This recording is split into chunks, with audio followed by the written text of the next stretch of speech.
Okay, so we're going to take some time here. We're going to discuss laminate flooring as a whole and really how you should be positioning it with your customer.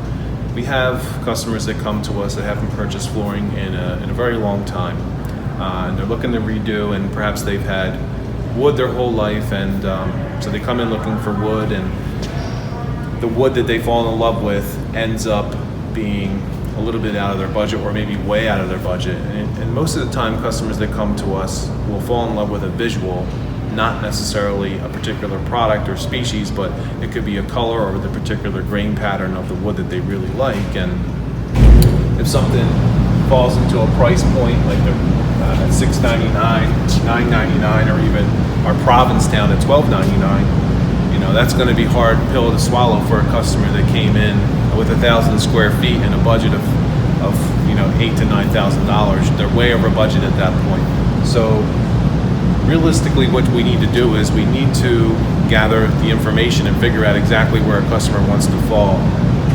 Laminate, over the course of the last year, with all of the changes within the industry, between the increases of product coming from overseas as well as our national freight increasing, products like wood and vinyl have seen substantial increases that have really pushed it to the next tier or the next level for some people.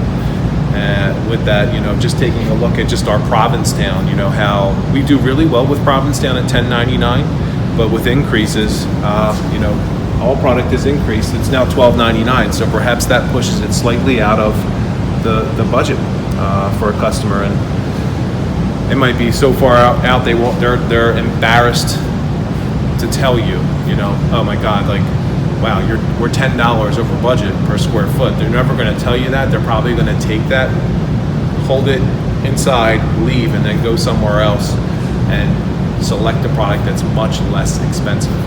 So I just have this up here. This is the Guardian series. This is an in-stock laminate flooring. It's one of our newer options, and you can see that it's a 7.5-inch wide plank. It is 4-sided beveled.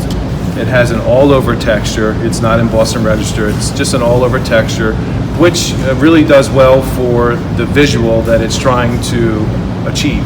But if you look at this in relation to some of the other products we have on the wall that are hardwood from the Yosemite series, again, Riverside, Westport, and Provincetown, it has that same European oak visual where we have some boards with clean grain, and then we have other boards that have knots and mineral streaks, because it's a photograph of these types of woods. And that's what's important to notice. It hits the target from a visual standpoint.